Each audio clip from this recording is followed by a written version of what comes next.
কেন ভালোবাসেন? এবার আরাফ খুব আবেগী কণ্ঠে বলে উঠল, তা তো জানি না, তবে এটুকু বলতে পারি তোমায় নিয়ে আমি যা ফিল করি তার কারোর জন্য করি না। তোমার হাসি মুখ দেখলে আমার ক্লান্তি চলে যায়। তোমার চোখে অশ্রু দেখলে আমার বুকে অসহ্য যন্ত্রণা হয়। তোমাকে একদিন না দেখলে আমার বুকটা খালি খালি লাগে। তোমাকে সারাদিনে এক পলক দেখার জন্য আমার চোখ দুটো ভীষণ তৃষ্ণার্ত হয়ে থাকে। তোমার দিকে তাকিয়ে আমি সারা জীবন কাটাতে পারি। ও টাকা, ও পাখি তুমি উইরা উইরা আসো, উইরা উইরা আইসা তুমি। কত টাকা চাই? এ বলছি যে কত টাকা চাই? আমি কিছু না বলে অবাক হয়ে তাকিয়ে আছি। আমার সব কিছু মাথার উপর দিয়ে যাচ্ছে। আমি নাতাশা আহমেদ, অনার্স প্রথম বর্ষে পড়ি। বাবা মায়ের একমাত্র সন্তান। আর যিনি আমার গানের ভিতর ফোড়ন কাটলেন তিনি হচ্ছে বাংলাদেশের টপ বিজনেসম্যান সোহেল চৌধুরীর ছোট ছেলে আরাফ চৌধুরী। কলেজের ক্রাশ বয়, মাস্টার্সে পড়েন। ওনার সাথে কথা বলার জন্য প্রত্যেকটা মেয়ে চাতক পাখির মতো অপেক্ষা করে, কিন্তু উনি কাউকে পাত্তা দেয় না। এমনকি কোনো মেয়ের সাথে কথাও বলেন না। মেয়েদের থেকে 100 হাত দূরে থাকেন। মনে হয় মেয়েদের মধ্যে ওনার অ্যালার্জি আছে। সেই উনি নিজ থেকে এসে আমার সাথে কথা বললেন। তা দেখে কলেজের সবাই অবাক হয়ে আমাদের দিকে তাকিয়ে আছেন। আমাকে কিছু বলতে না দেখি উনি আবার বলে উঠলেন, কি হলো? বললে না তো কত টাকা চাই? আমি টাকা চাই। আপনাকে কে বলল? এই যে টাকার গান গাইলেন তার মানে আপনার টাকা চাই। তো বলুন কত টাকা লাগবে? টাকার গান গাইলেই টাকা চাই এমনটা ভাবলেন কেন? টাকা না লাগলে এই গান গাইলেন কেন? আমার ইচ্ছে, আপনার কি? যে কাকের মতো কর্কশ গলা তার দিয়ে আবার গান? এই এই এই আপনি কি বললেন? কই কিছু না তো। আপনার সাহস তো কম না, আপনি আমার গলাকে কাকের গলা বললেন? ওই আপনি শুনে ফেলছেন। আপনার কান তো দেখে অনেক পরিষ্কার। আপনি না মেয়েদের সাথে কথা বলেন না, তো আমার সাথে পায়ে পা লাগিয়ে ঝগড়া করছেন কেন? আমার সাথে কথা বলার জন্য তো প্রত্যেকটা মেয়ে অপেক্ষা করে। আপনিও তার বাহিরে নেই। তাই মনে হলো আপনার সাথে একটু কথা বলি। আর আপনি কি বললেন? আমি ঝগড়া করছি? আমাকে কি আপনার মতো ঝগড়ুটে মনে হয়? কি? আমি ঝগড়ুটে? তা নয় তো কি। কত টাকা চাই বললেই হতো, দিয়ে দিতাম। আপনার টাকার গরম আমার সাথে দেখাতে আসবেন না, যত সব। আরাফকে কোনো কথার সুযোগ না দিয়ে রাগে গজগজ করতে করতে সেখান থেকে চলে আসলাম। মনে মনে আরাফের 14 গোষ্ঠীকে উদ্ধার করে দিচ্ছি। হঠাৎ পিছন থেকে কেউ একজন বলে উঠল, আমার 14 গোষ্ঠীকে কেন উদ্ধার করছেন? তারা কি করলো? আমি অবাক হয়ে পিছনে তাকিয়ে দেখি আরাফ দাঁড়িয়ে আছে। আপনি আপনি আমাকে ফলো করছেন? ও মা না, ফলো করতে যাব কেন? আমি তো ওখান থেকেই শুনতে পেলাম আপনি আমার 14 গোষ্ঠীকে বকছেন। তাই বলতে এলাম তারা কি করলো। উফ, অসহ্য। এখানে বেশিক্ষণ থাকলে আমি পাগল হয়ে যাব। সমস্যা নেই, আমি পাবনা দিয়ে আসবো। আচ্ছা, আগে থেকে কি সিট বুকিং করে রাখবো? চোখ গরম তার দিকে তাকালাম। ওভাবে তাকাবেন না। প্রেমে পড়ে গেলে কিন্তু আমার কোনো দোষ নাই। ধুর! রাগে গজগজ করতে করতে একটা রিক্সা নিয়ে বাসার সামনে চলে আসলাম। সারাদিন পড়ালেখা কাজের মধ্যে দিয়ে সময় কেটে গেল। রাতে ঘুমানোর সময় আরাফের কথাগুলো মনে পড়ল। ও তো মেয়েদের সাথে কথাই বলে না। তাহলে যাকগে, কলেজের সবাই তো আর সমান না। খারাপ ভালো মিলিয়েই সবাই থাকবে। এসব আকাশ পাতাল ভাবতে ভাবতে ঘুমিয়ে পড়লাম। সকালে মোবাইলের ক্রিং ক্রিং শব্দে ঘুম ভেঙে গেল। ফোনটা হাতে নিয়ে দেখি আমার বেস্ট ফ্রেন্ড রিমির ফোন। কলটা রিসিভ করে কানে ধরতেই ওপাশ থেকে ভেসে এলো, এই হতচ্ছাড়ি, কই তুই? ঘুমাচ্ছি। হ, তুই ঘুমাইতেই থাক। আমি তোর জন্য রাস্তায় অপেক্ষা করতে করতে বুড়ি হইয়া যাই। তুই রাস্তায় কেন? এ ছেড়ি, তোরে না কালকে কইলাম আজকে আমরা একসাথে কলেজ যামু। ও, সরি সরি, ভুলে গেছিলাম। হইছে, তোরে 10 মিনিট সময় দিলাম, তাড়াতাড়ি রেডি হয়ে আয়। আচ্ছা জান্টুস।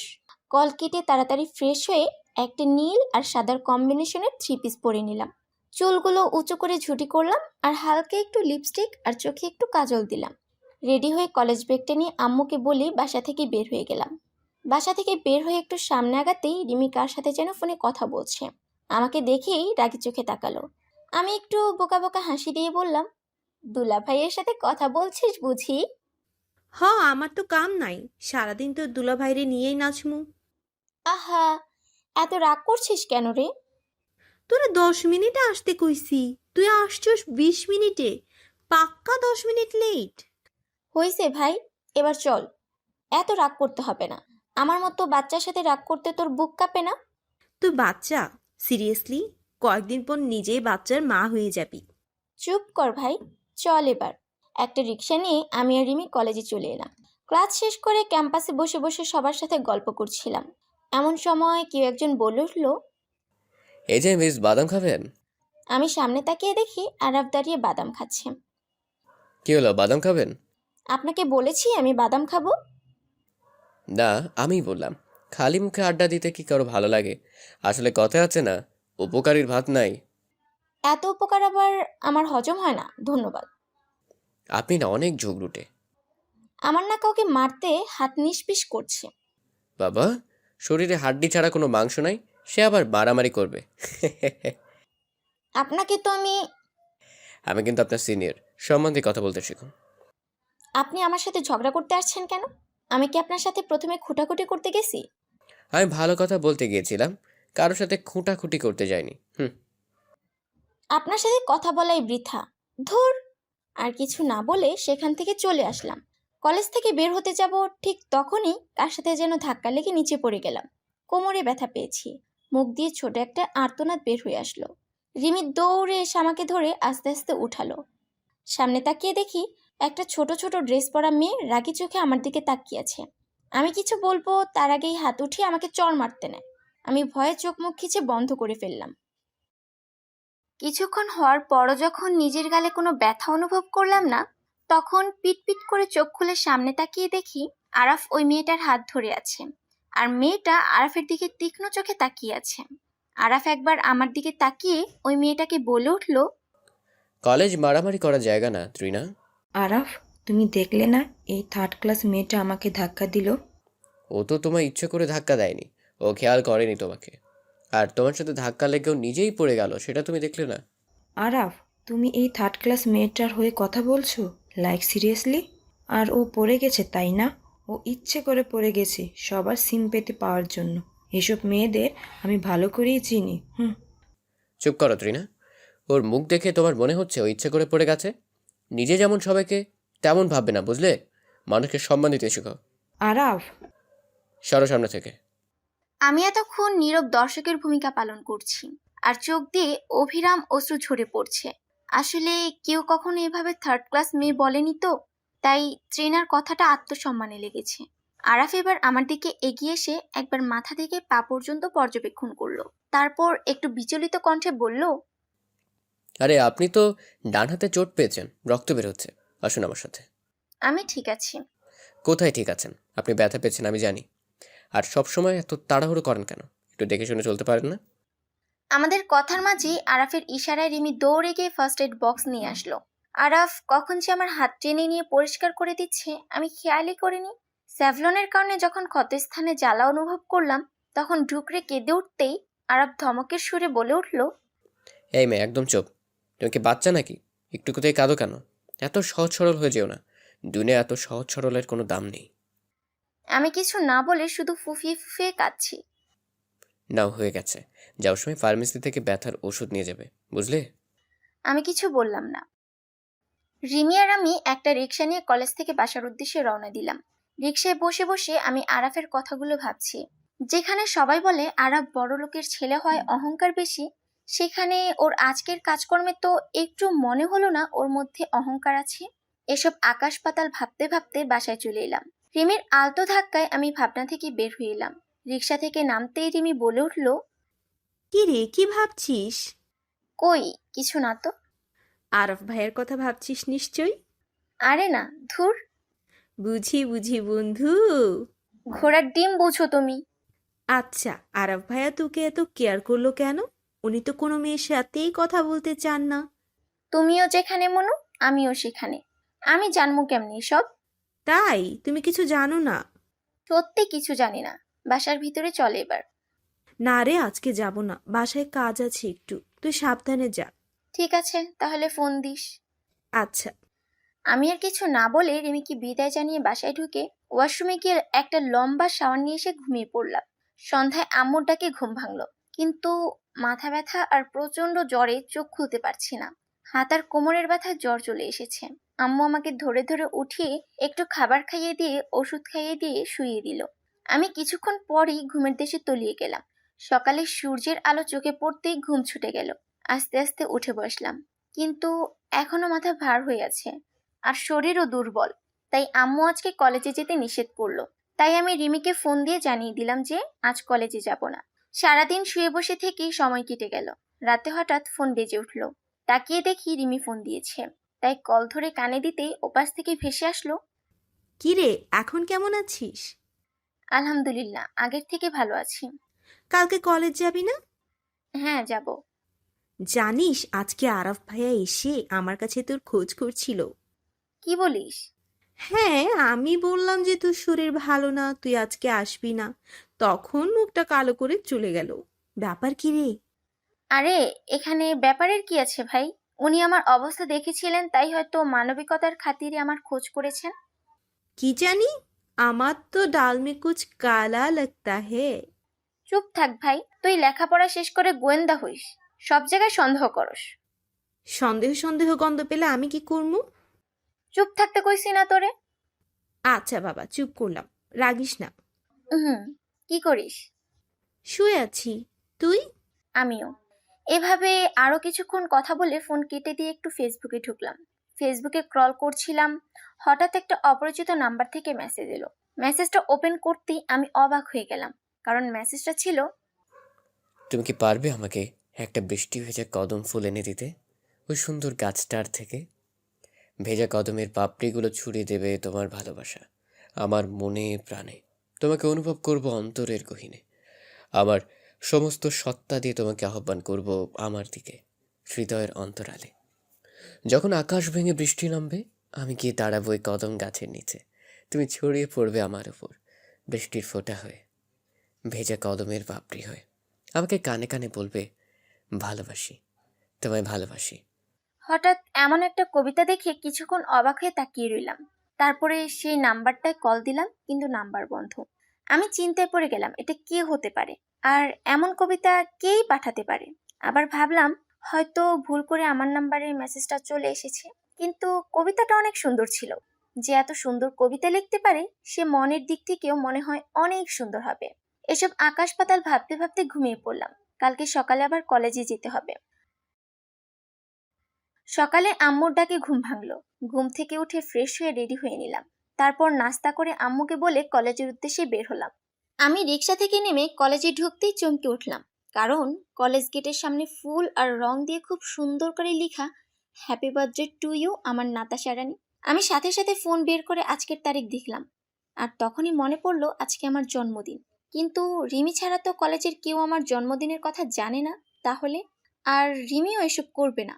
আমি আজকে একটু আগেই কলেজে এসেছিলাম, কারণ কালকে কলেজ না আসার কারণে নোটগুলো পাইনি। তাই আজকে রিমির থেকে নিব। তাই রিমিকেও ফোন করে তাড়াতাড়ি আসতে বলেছি। রিমি এখনো এসে পৌঁছায়নি।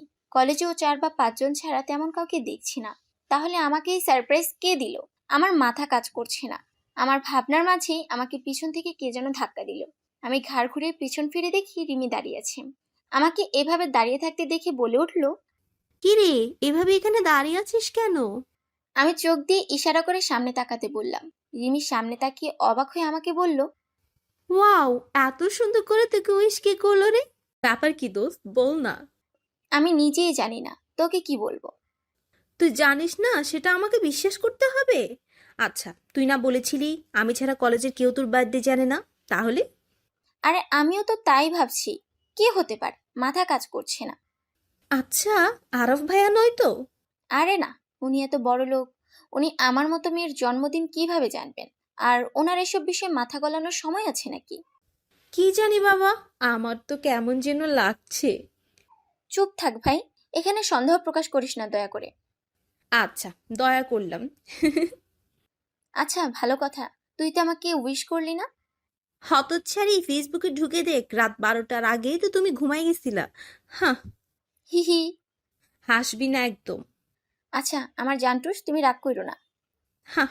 হইছে, এখন চল, কালকে নোটগুলো দিবি। আচ্ছা, চল। তারপর আমি আর রিমি কলেজ ক্যাম্পাসে বসে বসে পড়াশোনা নিয়ে আলোচনা করছিলাম। নোটগুলো শেষ করে বই খাতা ব্যাগে ঢুকিয়ে মোবাইলটা বের করে ফেসবুকে ঢুকলাম। ওমা, ফেসবুকে ঢুকতেই পরপর নোটিফিকেশন আসতে লাগলো, সব বার্থডে উইশ। আমার টাইমলাইন ভরে গেছে উইশ দিয়ে। খুব ভালো লাগলো, সবার আমার বার্থডের কথা মনে আছে। সবাইকে ট্যাগ করে একটা ধন্যবাদ পোস্ট করে দিলাম। এর মাঝে হঠাৎ ক্লাসের ঘন্টা বেজে উঠলো, তাই আমি আর রিমি ক্লাসে চলে গেলাম। আজকে মনটা কেন যেন ফুরফুরে লাগছে। ক্লাস শেষ করে আমি সবার সাথে বসে ক্যাম্পাসে গল্প করছিলাম। এমন সময় কয়েকটা বখাটে ছেলে আমাদের সামনে এসে দাঁড়ালো। তা দেখে আমি আর রিমি অনধিক মুখ ঘুরে বসলাম। কিছুক্ষণ পর সেই ছেলেগুলো আমাকে টার্গেট করে বাজে বাজে কথা বলতে লাগলো। কথাগুলো শুনেই আমার মাথায় রক্ত উঠে গেল। আমি কিছু বলতে যাব, তার আগেই রিমি আমাকে আটকে দিয়ে বলল, কিচ্ছু বলিস না, এইসব ছেলেদের সাথে তর্ক করে লাভ নেই, চল এখান থেকে। তুই কি বলছিস শিমু? কিছু বলবো না আমি? আমার তো ইচ্ছে করছে ঠাটিয়ে 2টা চড় মারি। কি লাভ তাতে? তারা সূত্রে যাবে মনে করিস? তুই গিয়ে কিছু বললে তোকে আরো খারাপ কথা শোনাবে, তোর প্রতি ক্ষোভ জমবে। যদি তোর কোনো ক্ষতি করে বসে তখন? রিমির কথা শুনে আমি থেমে গেলাম। সত্যিই তো, যদি এমন কিছু করে তাহলে? তাই আর কিছু না বলে আমি আর রিমি কলেজ থেকে বের হয়ে বাসার উদ্দেশ্যে রওনা দিলাম। বাসার সামনে পৌঁছে রিমিকে বিদায় জানিয়ে আমি বাসায় ঢুকে যখনই কলিং বেল বাজাতে যাব, ঠিক তখনই মেইন দরজার সামনে আমার চোখ আটকে যায়। দরজার সামনেও ঠিক কলেজের মতো করে রং আর ফুল দিয়ে সুন্দর করে আমার বার্থডে উইশ লেখা। আমি অবাক হয়ে গেলাম, এটা কে হতে পারে? আমার মাথা কাজ করছে না, কিন্তু আম্মু এসব দেখলে উল্টাপাল্টা বুঝবে। তাই সবকিছু হাত দিয়ে পরিষ্কার করে দিলাম। তারপর কলিং বেল বাজালাম। আম্মু এসে দরজা খুলে দিল। আমি ভিতরে ঢুকে আম্মুকে জিজ্ঞেস করলাম, আম্মু, বাসায় কি কেউ এসেছিল? না তো, কে আসবে? না, এমনি। আব্বু কোথায়? তোর আব্বু রুমে আছে। আচ্ছা, আমি ফ্রেশ হয়ে আসি। আচ্ছা যা। আমি রুমে এসে ব্যাগটা রেখে ওয়াশরুমে গিয়ে লম্বা একটা শাওয়ার নিয়ে এসে খাওয়া দাওয়া করে নিলাম। আজকে আমার জন্মদিন বলে আম্মু আমার পছন্দের সব খাবার রান্না করেছে, তাই খাওয়াটা একটু বেশি হয়ে গেছে। এখন একটু ঘুম না দিলে চলবেই না, তাই যেই ভাবা সেই কাজ, ঘুমিয়ে পড়লাম। মাইন্ডটা ফ্রেশ করা দরকার। সন্ধ্যায় আম্মুর ডাকে ঘুম ভাঙলো। উঠে ফ্রেশ হয়ে পড়তে বসলাম। পড়তে পড়তে 9টা বেজে গেল। আর পড়তে ভালো লাগছে না, তাই বই খাতা গুছিয়ে ফোন নিয়ে বসলাম। ফেসবুক স্ক্রল করছিলাম। হঠাৎ কালকে সেই অপরিচিত নাম্বার থেকে একটা মেসেজ আসলো। আমি মেসেজটা ওপেন করলাম। মেসেজটা ছিল, সকাল হতেই নেমেছে বৃষ্টি। আজকে সারা বেলা আকাশ জুড়ে কালো মেঘের লুকোচুরি খেলা। আজকেও একটা কবিতা। কিন্তু কে পাঠাচ্ছে এসব? আজকে আমি নিশ্চিত হলাম যে যেই এই মেসেজ পাঠাচ্ছে সে ভুল করে আমার নাম্বারে পাঠাচ্ছে না, কারণ এক ভুল কেউ বারবার করে না। আমি নাম্বারটায় কল দিলাম, কিন্তু ফোন বন্ধ। আমি চিন্তায় পড়ে গেলাম। আচ্ছা, আজকে আমার বার্থডে উইশ কলেজে আর বাসার গেটের সামনে যে করেছিল, সে আর এই মেসেজ দেওয়ার ব্যক্তি কি এক, নাকি দুজন আলাদা আলাদা? তাদের মধ্যে কি কোনো যোগসূত্র আছে? আমাকেই বা কিভাবে চিনে? নতুন একটি ভোর, নতুন একটি সকাল শুরু হলো। সারাদিনে কার জন্য কি অপেক্ষা করছে তা কেউ জানে না। সারা রাত বৃষ্টি হয়েছে, তাই এখন প্রকৃতি ঠান্ডা, শীতল, স্নিগ্ধ। প্রকৃতির শীতল হাওয়ায় বারবার কেঁপে কেঁপে উঠছে নাতাশা। ফজরের নামাজ পড়ে বেলকনিতে দাঁড়িয়ে দাঁড়িয়ে সকালটা উপভোগ করছে নাতাশা। কিছুক্ষণ দাঁড়িয়ে থেকে তারপর ছাদে চলে গেল নিজের গাছগুলো কেমন আছে দেখতে। নাতাশার একটা গোলাপ গাছে আজ ফুল ফুটেছে, তাই ওর মন খুশিতে ভরে উঠল। সে ফুরফুরে মনে নিচে নেমে এসে কলেজে যাওয়ার জন্য রেডি হয়ে নিল। তারপর নাস্তা করে আম্মুকে বলে বাসা থেকে বের হয়ে গেল। কলেজে পৌঁছে রিক্সা থেকে নেমে ভিতরে ঢুকে দেখে রিমি ফোনে কার সাথে যেন রাগারাগি করছে। মনে হচ্ছে দুলা ভাইয়ের সাথে।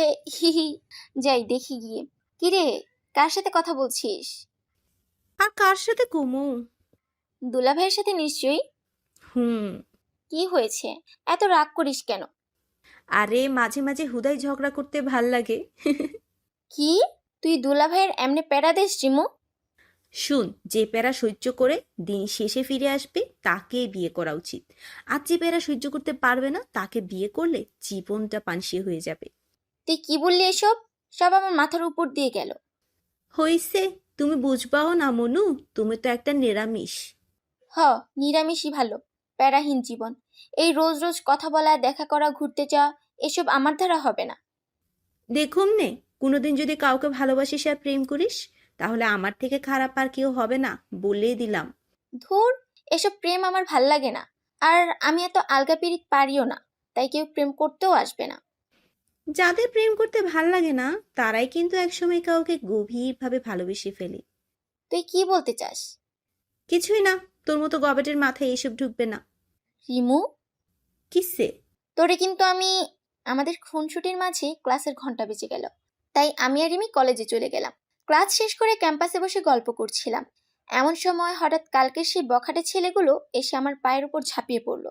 আমি একটু ঘাবড়ে গিয়ে উঠে দাঁড়ালাম। তারা সামনে কেঁদে কেঁদে আমার কাছে কালকের ব্যবহারের জন্য মাপ চাইছে। আমি একটু অবাক হলাম, তারা এমন করছে কেন? আর আমি তাদের দিকে খেয়াল করে দেখলাম তাদের শরীরে মায়ের দাগ স্পষ্ট। চোখ মুখে কেমন শুকিয়ে গেছে, চোখের নিচে কালো দাগ পড়ে গেছে। তাদের চোখে মুখে প্রচন্ড ভয় হানা দিচ্ছে। কিন্তু তাদের সাথে কে এই কাজ করলো? আমি তাদের বললাম, আমার সাথে যে ব্যবহার করেছেন সেই ব্যবহার আর কোনো মেয়ের সাথে করবেন না। মেয়েদের সম্মান করতে শিখুন। তারা কিছু না বলে মাথা নিচু করে দাঁড়িয়ে আছে। আমি তাদের আবার বললাম, আচ্ছা, আপনাদের চেহারার এই অবস্থা কেন? কে করেছে এসব আপনাদের সাথে? আমরা কিছু বলতে পারবো না। এইটুকু বলেই তারা এক প্রকার পালিয়ে গেল। বিষয়টা আমাকে প্রচন্ড ভাবাচ্ছে। হঠাৎ কারো ধাক্কায় আমি ভাবনা থেকে বেরিয়ে এলাম। পাশে তাকিয়ে দেখি রিমি। আমি কিছু বলছি না দেখি রিমি বলে উঠলো, কি রে, কি ভাবছিস? ভাবছি ছেলেগুলোর এই অবস্থা কে করলো? যে করুক, একদম ঠিক করেছে। মেয়েদের সম্মান দিতে পারে না, অসভ্যগুলো। এইসব ছেলের জন্য আমরা মেয়েরা আজ কোথাও নিরাপদ নয়। আমি কিছু বললাম না। কি রে, আবার কোথায় হারিয়ে গেলি? হ্যাঁ হ্যাঁ বল, কিছু বলছিলি? তুই এত কি ভাবছিস বলতো? আমি তোকে কত কিছু বললাম, তুই কিছুই শুনলি না। হ্যাঁ। রাগ করিস না রিমু, শোন না, আমার মাথায় অনেক কিছু ঘুরছে, তাই একটু। হয়েছে, বুঝেছি। এবার আমাকে বল, তো কি নিয়ে এত ভাবছিস? জানিস, 2 দিন ধরে একটা অপরিচিত নাম্বার থেকে আমার ফোনে মেসেজ আসে। মানে মেসেজ বলতে কবিতা লিখে পাঠায়, কিন্তু কল দিলেই নাম্বার বন্ধ। আবার দেখ, কালকে আমার বার্থডে উইশ ওভাবে, আজকে আবার ওই ছেলেগুলোর এমন অবস্থা। ছেলেগুলো বলতেও চাইলো না কে তাদের সাথে এমন করেছে। খেয়াল করেছিস তুই? আমি বলার পর কেমন পালিয়ে গেল। হ্যাঁ, ঠিক বলেছিস তুই। হুম, এসব বিষয়গুলোই আমাকে ভাবাচ্ছে। আমি বুঝতে পারছি না এইসব ঘটনা কি কাকতালীয় নাকি এমনিতেই হচ্ছে। আচ্ছা, তোর কি মনে হয় এসব ঘটনা কি একজনই ঘটাচ্ছে নাকি আলাদা আলাদা ব্যক্তি করছে? আমার মাথায় তো কিছুই আসছে না রে। এখন আসবে না কেন? তুই না সবকিছুতে সন্দেহের গন্ধ পাস। এখন গোয়েন্দাগিরি কর। হুম। আরে বাবা, আমি কি কোনো প্রফেশনাল গোয়েন্দা নাকি যে তোর এত জটিল কেস আমি সহজে ধরতে পারমু? চুপ থাক ভাই, আমার মাথা কাজ করছে না। আচ্ছা, এখন এগুলো নিয়ে এত টেনশন করিস না, চল বাসায় যাই, দেখা যাক সামনে কি হয়। ঠিক আছে চল। তারপর আমি আর রিমি একটা রিক্সা নিয়ে বাসার উদ্দেশ্যে রওনা দিলাম। বাসায় পৌঁছে ফ্রেশ হয়ে খাওয়া দাওয়া করে একটা গল্পের বই পড়তে লাগলাম। বই পড়তে পড়তে কখন যে ঘুমিয়ে পড়েছি মনেই নেই। মোবাইলের ক্রিং ক্রিং শব্দে ঘুম ছুটে গেল। মোবাইলটা হাতে নিয়ে দেখি রিমি ফোন দিয়েছে। আমার স্বাদের ঘুমটা নষ্ট করলো, তাই ফোনটা কানে ধরেই দিলাম এক ঝাড়ি। এই সেরি, ফোন দিয়ে আমার ঘুমটা নষ্ট করলি কেন? তোর ঘুম ছাড়া কোনো কাম নাই? না নাই, তোর কি? পরীক্ষায় ডাব্বা পাইলেই বুঝবি। চুপ থাক, কেন ফোন দিছস সেটা বল। আরে ওই যে, কি? কি জানি বলার জন্য ফোন দিলাম। আমি কেমনে জানবো? ধুর, মনেই তো পড়ছে না। তুইও না। আচ্ছা, মনে পড়লে আবার ফোন দিস, আমি এখন উঠে ফ্রেশ হই। আচ্ছা। রিমির সাথে কথা বলা শেষ করে ফোন কেটে দিলাম। কিন্তু উঠতে ইচ্ছে করছে না, আলসেমি লাগছে। তাই মোবাইলটা নিয়ে ঘাটাঘাটি শুরু করলাম। এমন সময় টুং করে মেসেজ টোন বেজে উঠলো। আবারও সেই অপরিচিত নাম্বার থেকে মেসেজ। মেসেজটা ওপেন করলাম। আজ আমি একজন মায়াবতীর গল্প বলবো, যে প্রতিদিন তার গভীর কালো চোখে আঁকে মমতার কাজল, দীঘল চুল বেঁধে রাখে ভালোবাসার বিনুনিতে, হাসিতে ছড়ায় উচ্ছ্বাস আর অভিমানে হয় নীল। আমি আজ সেই মায়াবতীর গল্প বলবো। সে মায়াবতী এক জাদুকর। তার চলার পথের ধুলো, আলো বাতাস জানে সে গল্প। তারা জানে কেমন করে সে আগলে রাখে আমায় মমতার বাঁধনে, কেমন করে সে দূর দেশে থেকেও হৃদয়ের সবচেয়ে কাছে থাকে, কেমন করে সে ঝড় বৃষ্টিতে ধরে রাখে হাত, কেমন করে সে ভোলায় আমার সকল ব্যর্থতা। সে মায়াবতী, সে জাদুকর, সে আমার। সে এখন অনেক দূর দেশের বাসিন্দা। সাত সমুদ্র পেরিয়ে তার সাক্ষাৎ পাওয়ার অপেক্ষায় থাকি। চাইলেও আর আমি তার কাছে যেতে পারি না। পারি না তার নরম গালে আদর খেতে। বলতে পারি না আবল তাবল আমার যত কথা। শোনাতে পারি না তাকে নিয়ে আমার এই অর্থহীন কবিতা। সে এখন অনেক দূর দেশের বাসিন্দা। মায়াবতীরা কি এমনই হয়? চোখের কোণের অনেক বাইরে থাকে, হাত বাড়ালেই ছোঁয়া যায় না তাদের। মনের ঘরে সকল সময় ঘুরে বেড়ায়, কিন্তু পাশে এসে বসে না। শুধু আশা জাগিয়ে রাখে হৃদয়ে। আশা আবার দেখা হবার কোনো এক ফাল্গুনের ভোরে। আমি জানি দেখা হবে কোনো একদিন তার সাথে। যেদিন আমি মায়াবতীকে আমার অপেক্ষার কথা বলবো, আমার কান্নার কথা বলবো, বলবো আমার আশার কথা। সেদিন যত ফুল ফুটবে জানবে আমার অপেক্ষার কথা। সেদিন যত পাখি গাইবে শুনবে আমার ভালোবাসার কথা। এত সুন্দর কবিতা পড়লে কার না মন ভালো হয়ে যায়। আমারও মনটা ফুরফুরে হয়ে উঠল। অপরিচিত নাম্বারটায় কল দিলাম, কিন্তু নাম্বার বন্ধ। এটা তো রোজকার কাহিনী, তাই বেশি ভাবলাম না। দেখা যাক কতদিন এভাবে মেসেজ পাঠাতে পারে। একদিন না একদিন তো সামনে আসবেই, ততদিন না হয় অপেক্ষা করি। কিন্তু আমার মনে খটকা লাগছে। আমার কেন যেন মনে হচ্ছে এসব ঘটনা একজন ব্যক্তিই ঘটাচ্ছে, শুধু আমি ধরতে পারছি না। আমাকে এই রহস্য খুঁজে বের করতেই হবে। সূর্যের আলো চোখে মুখে পড়তেই ঘুম ভেঙে গেল। আড়মোড়া দিয়ে ঘুম থেকে উঠে ঘড়ির দিকেই চোখ পড়তে দেখি 7টা বেজে গেছে। তাই তাড়াতাড়ি উঠে ফ্রেশ হয়ে কলেজে যাওয়ার জন্য রেডি হয়ে নিলাম। তারপর মোবাইলটা নিয়ে সেই অপরিচিত নাম্বারে কল দিলাম, কিন্তু নাম্বার বন্ধ। আমি হতাশার নিঃশ্বাস ছাড়লাম। কিন্তু যে করেই হোক আমাকে রহস্য খুঁজে বের করতেই হবে। আজকে সারাদিন ফোন দিব, দেখা যাক কি হয়। এসব আকাশ পাতাল ভাবনা ভেবে নাস্তা করে কলেজের উদ্দেশ্যে বের হয়ে গেলাম। কলেজে পৌঁছে আমি আর রিমি গল্প করছিলাম। এমন সময় কেউ একজন এসে বলে উঠল, আসসালামু আলাইকুম ঝগড়ুটে রানী। আমি চোখ ছোট ছোট করে সামনে তাকিয়ে দেখি আরাফ দাঁড়িয়ে আছে। ওয়ালাইকুম আসসালাম। আপনি আমাকে ঝগড়ুটে কেন বললেন? কারণ আপনার সাথে আমার যতবার কথা হয়েছে সবসময় ঝগড়াই করেছেন, তাই নাম দিলাম। আর আপনি তো দুধে দেওয়া তুলসী পাতা। হুম। তা অবশ্য ঠিক, আমার মতো ভালো মানুষ আর দুইটা নাই। কি? আপনি ভালো? তো আমি কি খারাপ? আমি কখন বললাম আপনি খারাপ? নিজেই তো বললেন, হি হি। আমি কখন বললাম? আমি শুধু জিজ্ঞেস করলাম। চুপ থাকেন। হ্যাঁ, এখন কেন চুপ থাকবো? নিজের কথায় নিজেই ফেঁসে গেলেন তো। ওই, একদম হাসবেন না বলে দিলাম। হাসবো? একদম না। একদম হ্যাঁ। না বলছি কিন্তু। আমিও হ্যাঁ বলছি কিন্তু। ধুর, কি শুরু করলেন? আমি কি করলাম? আপনি তো ঝগড়া শুরু করলেন। আমি কিছু বললাম না। কি হলো? এখন চুপ কেন? আপনি একাই বলুন, আমি আপনার সাথে পেরে উঠবো না। হার মানলেন তাহলে? আপনাকে তো। আচ্ছা, ঝগড়াঝাটি অফ। আপনার শরীরে কি অবস্থা এখন? শুনলাম জ্বর আসছে নাকি? আসছিল, তবে এখন আগের থেকে আলহামদুলিল্লাহ ভালো আছি। ভালো না থাকলে কি আর ঝগড়া করতে পারতেন? আবার?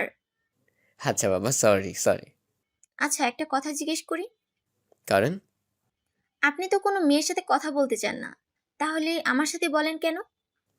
আমি মেয়েদের সাথে কথা বলতে চাই না বা বলি না তেমনটা নয়।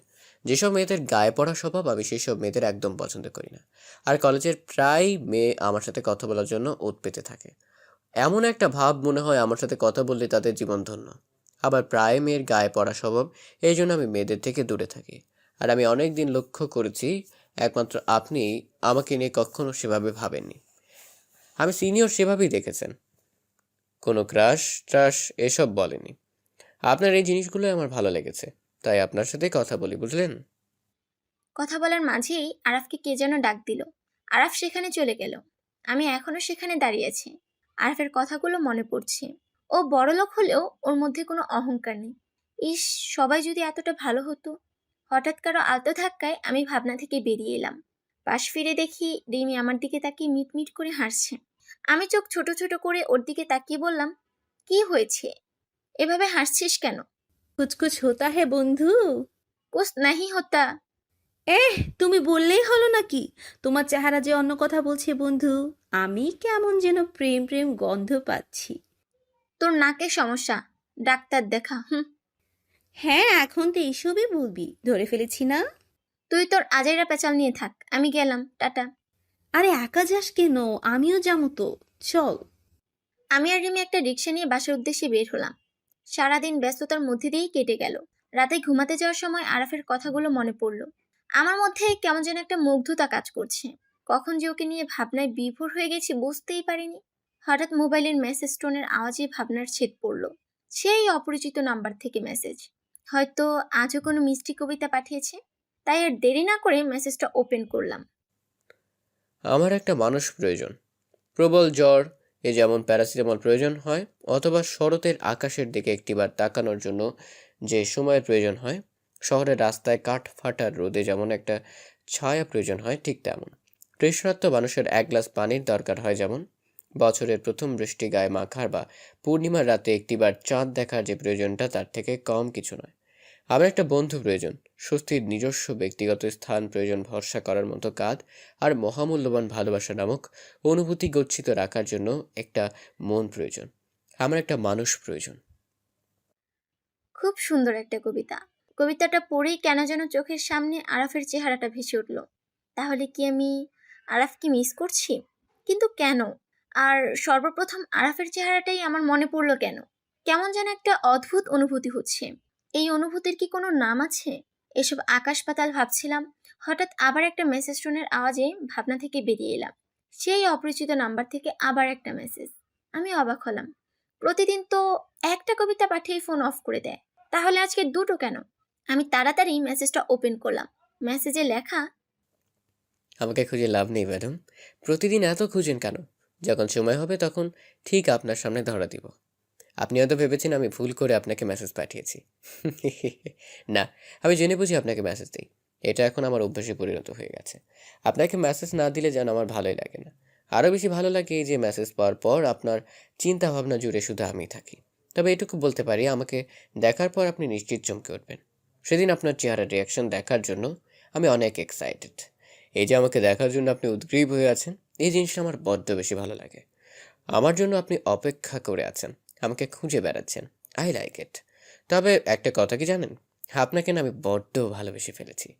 আপনার ওই ডাগর ডাগর কাজল কালো আখির প্রেমে আমি বড্ড খারাপভাবেই পড়েছি। কোনোভাবেই উঠতে পারছি না। আচ্ছা, কিভাবে উঠবো আমাকে একটু বলে দিবেন? তবে আমি না উঠতে চাই না। আমি যে আপনার মায়ে আষ্টে পৃষ্ঠে জড়িয়ে গেছি, এখন আর চাইলেও বের হতে পারবো না। আপনি আমাকে একটু ভালোবাসবেন? সমস্যা নেই, আপনি সময় নিন। ততদিন না হয় আমি অপেক্ষা করব, কিন্তু আমি আপনার মনে আমার জন্য জায়গা করেই ছাড়বো। It's my promise. আজকে আর নয়, অনেক কথা বলে ফেলেছি। এখন আপনি আমাকে নিয়ে ভাবতে থাকুন। আমি চললাম, টাটা। লাস্ট একটা কথাই বলবো, প্রচণ্ড ভালোবাসি আপনাকে। মেসেজটা পড়ে আমি অবাকের চরম পর্যায়ে পৌঁছে গেছি। আমি সাথে সাথে নাম্বারটায় কল দিলাম, কিন্তু নাম্বার বন্ধ। তার মানে আমাকে আজকে মেসেজটা দিয়েই নাম্বার বন্ধ করে দিয়েছে। আমি ভীষণ হতাশ হলাম। এটা কে? আমাকেই বা কোথায় দেখেছে যে এত ভালোবেসে ফেললো? আমাকে জানতেই হবে এই লোকটা কে। বাই এনি চান্স এটা আরাফ নয় তো? কালকে রাতে ওসব আকাশ পাতাল ভাবতে ভাবতে কখন ঘুমের দেশে তলিয়ে গেছি বুঝতেই পারিনি। ফোনের ক্রিং ক্রিং শব্দে ঘুম ভেঙে গেল। ঘুমের মধ্যে বিছানা থেকে ফোনটা নিয়ে নাম না দেখেই ফোনটা কানে ধরলাম। ফোনটা কানে ধরতেই ওপাশ থেকে ভেসে এলো, কি রে, কই তুই? বিছানায়। বিছানায় কি করিস? নাচতেছি। কিন্তু আমার তো মনে হচ্ছে তুই ঘুমাচ্ছিস। বিছানায় মানুষ না ঘুমিয়ে আর কি করে? আর কিছু করে না? রিমু, তুই কি ফাজলামো করতেই সাত সকালে আমার ঘুমটা নষ্ট করলি? এই যে ম্যাডাম, এখন আর 7 সকাল নেই, অলরেডি 7:30-এর বেশি বাজে, আর 8:15-তে ক্লাস। তুই কলেজে আসবি না? কি বলিস? এত বেজে গেছে? হ্যাঁ ম্যাডাম, এখন তাড়াতাড়ি উঠেন। তুই কই, কলেজে? হ্যাঁ। আরাফ আসছে কলেজে? হ্যাঁ আসছি তো, কেন? না, এমনি। কি ব্যাপার? তোর ব্যাপারের গুষ্টি কিলাই। তুই তো আমার পুরো কথাটাও কইতে দিলি না। চুপ থাক, আমি কলেজে আসতেছি। আচ্ছা, আয়। রিমির সাথে কথা বলা শেষ করে তাড়াতাড়ি ফ্রেশ হয়ে রেডি হয়ে নিলাম। না খেয়ে আম্মুকে বলে কলেজের উদ্দেশ্যে বের হয়ে গেলাম। আম্মু আমাকে পিছন থেকে অনেকবার ডেকেছে খেয়ে যাওয়ার জন্য, কিন্তু এখন খেতে গেলে আরো দেরি হয়ে যাবে, আর ক্লাসও মিস হয়ে যাবে। তার থেকে বড় কথা, আরাফের ওপর নজর রাখতে হবে। আমাকে রহস্য উন্মোচন করতেই হবে। কলেজে পৌঁছে আশেপাশে তাকিয়ে দেখি আরাফ দাঁড়িয়ে দাঁড়িয়ে ওর বন্ধুদের সাথে হেসে হেসে কথা বলছে। আজকে ওকে মাথা থেকে পা পর্যন্ত ভালো করে পর্যবেক্ষণ করলাম। বেশি ফর্সা না, মানে আমরা যাকে শ্যামলা বলি আর কি। উজ্জ্বল শ্যামলা বর্ণের, চাপদারি, চুলগুলো সিল্কি হয়ে কপালের একপাশে পড়ে আছে, ডার্ক ব্লু শার্ট, কালো জিন্স প্যান্ট, হাতে কালো রঙের ঘড়ি আর কালো জুতা। বেশ ভালোই মানিয়েছে। আরেকটা জিনিস হচ্ছে ওর হাসি। ওর হাসির জন্য ওকে আরো বেশি সুন্দর লাগছে। ছেলেদের হাসিও বুঝি এত সুন্দর হয়, আমার জানাই ছিল না। ওর দিকে তাকিয়ে থাকতে থাকতে কখন যে ওকে নিয়ে ভাবনায় বিভোর হয়ে গেছি বুঝতেই পারিনি। হঠাৎ কারো ধাক্কায় ভাবনার ছেদ পড়ল। ঘাড় ঘুরিয়ে পাশে তাকিয়ে দেখি রিমি ঠোঁটে রহস্যজনক হাসি নিয়ে দাঁড়িয়ে আছে। আমি চোখ ছোট ছোট করে বললাম, কি হয়েছে? কি হবে? এভাবে হাসছিস কেন? কই হাসছি? ধুর, ভাল লাগে না কিন্তু। আচ্ছা, তুই এখানে দাঁড়িয়ে তো কি ভাবছিলি? কই কিছু না তো। আরব ভাইয়ের দিকে তাকিয়ে আবার বলছিস কিছু ভাবিস না? আমি কেন আরাফের কথা ভাবতে যাব? হুঁ। তাই তুই আরব ভাইয়ের কথা ভাবছিস না? না। তাহলে বলতো আমি কখন তোর পাশে এসে দাঁড়িয়েছি? এই তো এখন। আপনার মুন্ডু, আপনি যতক্ষণ ধরে ভাবনায় বিভোর হয়েছিলেন আমি ততক্ষণ ধরে আপনার পাশে এসে দাঁড়িয়েছি। আর আপনি ভাবনায় এতই মশগুল ছিলেন যে কখন আপনার সামনে থেকে আরব ভাইয়া চলে গেছে সেটি আপনি বুঝতেই পারেননি। আমি অবাক হয়ে সামনে তাকিয়ে দেখি সত্যি আরাফ নেই। আমি কিছু না বলে একটু কাচুমাচু করে রিমির দিকে তাকালাম। রিমি ফিক করে হেসে দিল, বলল, হয়েছে, বুঝেছি। এবার বলতো ব্যাপারটা কি? কালকে রাতে এই মেসেজটা এসেছে দেখ। ফোন থেকে বের করে মেসেজটা দেখালাম। বাবা, এত ভালোবাসা! আমার নিরামিষ বন্ধুও কি তাহলে প্রেমে পড়ে গেল? উফ, তুই চুপ কর মেরিমা। আমি এখনো বুঝতে পারছি না কে এগুলো পাঠাচ্ছে, আর তুই প্রেম নিয়ে পড়ে আছিস। কে হতে পারে এটি? সেটাই তো বুঝতে পারছি না। তবে আমি যেটুকু বুঝলাম, তোকে আড়াল থেকে কেউ একজন বড্ড বেশি ভালোবাসে। আমি কিছু বললাম না। কি রে, আবার কি ভাবছিস? কিছু না। আচ্ছা শোন, এসব নিয়ে টেনশন করিস না। তোকে বলেছি তো সময় হলে ধরা দিবে, ততক্ষণ একটু ধৈর্য ধর। হুম। তবে আমার কেন যেন মনে হচ্ছে এটি আরফ ভাইয়া হলেও হতে পারে। কি যে বলিস, ওনার মতো এত বড় লোকের ছেলে আমার মতো মেয়েকে ভালোবাসবে? আরাফ ভাইয়ের মধ্যে অহংকার নেই, উনি ধনী গরিব বিচার করে কাজ করেন বলে আমার মনে হয় না। আরেকটা কথা কি জানিস, ভালোবাসা কখন কিভাবে কার প্রতি হয়ে যায় সেটা কেউই জানে না। অপর মানুষটা গরিব নাকি বড় লোক এইসব মাথায় থাকে না। ফ্যামিলি মানবে কি মানবে না, ওকে পাবো কি পাবো না, এগুলো ভাবনায় আসে না। তখন শুধু মনে হয় অপর মানুষটাকে না পেলে নিজের বেঁচে থাকাটাই কষ্টকর হয়ে যাবে। যে করেই হোক মানুষটাকে পেতে হবে। আমাকেই দেখ না, কখনো কি ভেবেছিলাম কাউকে ভালোবেসে ফেলবো? তবুও তো একজনকে ভালোবেসে ফেললাম। আমি মন দিয়ে রিমির কথাগুলো শুনছিলাম। রিমির কথাগুলো যত শুনছি তত যেন আরাফের কথা আমার মনে পড়ছে। এমন হচ্ছে কেন? আমার অজানা এই অদ্ভুত অনুভূতির কোনো নাম আছে কি? এসব ভাবছিলাম আর হাতের নখ কামড়াচ্ছিলাম। এটা আমার একটা বদ অভ্যাস বলতে পারেন। যখনই কোনো কিছু ভাবি তখন নখ কামড়াই। হঠাৎ কারো কথায় ভাবনার ছিট পড়ল। সামনে তাকিয়ে দেখি আরাফ দাঁড়িয়ে আছে। আপনার কি ক্ষুধা লাগছে মিস? কিছু খাবেন? না তো, কেন? যেভাবে হাতের নখ কামড়াচ্ছেন তাতে মনে হলো আপনার ক্ষুধা লাগছে। ক্ষুধা লাগলে বলুন, আমি কিছু কিনে নিয়ে আসি। তবু এই বেচারা নখগুলোকে ছেড়ে দিন। ওরা আপনার দাঁতের নিচে গিয়ে বাঁচাও বাঁচাও করে কান্না করছে। আমি কিছুক্ষণ চোখ ছোট ছোট করে আরাফের দিকে তাকিয়ে থেকে ফিক করে হেসে দিলাম। মানুষটা অনেক মজার তো। বাবা, যোগরুটে রানী আবার হাসতে পারে নাকি? হ্যাঁ হ্যাঁ, অবশ্যই পারি।